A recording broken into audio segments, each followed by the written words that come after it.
Околу 4000 граѓани, деца и возрастни слепи и слабовидни лица секојдневно се соочуваат со препреките кои општеството им ги става на патот. Немаат можност да дојдат до белиот стап, најосновното помагало за олеснато движење.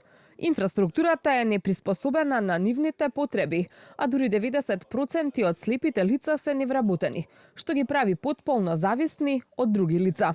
Токму тоа го натерало младиот Трајче Зафиров да се пресели во Грац, Австрија, од каде што денеска се вклучи во живо на церемонијата по повод Денот на белиот стап. Разделбата со Зафиров особено емотивно ја доживеал професорот Кристијан Лазарев. Тој не успеа да ги задржи солзите кога зборуваше дека општеството наместо да им помогне, ги брка младите луѓе со оштетен вид. Фондот за здравство во својот правилник има ставено бел стап, меѓутоа прво не дава за сите диагнози кои што предизвикуваат слепило, туку само за една диагноза. Има една од шифрите која што возможува бел стап, и таа диагноза не е причина за сите ослепувања, туку е само за дел од луѓето со оштетен вид.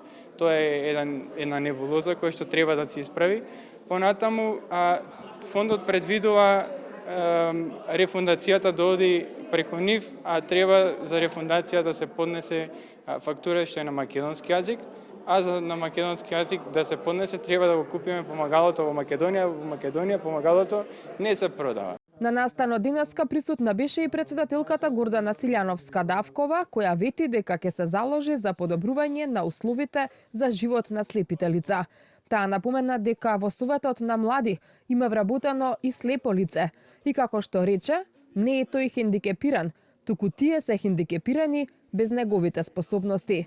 Крајно време е од оваа држава да направиме пристојно место за сечи живот, порача претседателката Силјановска-Давкова.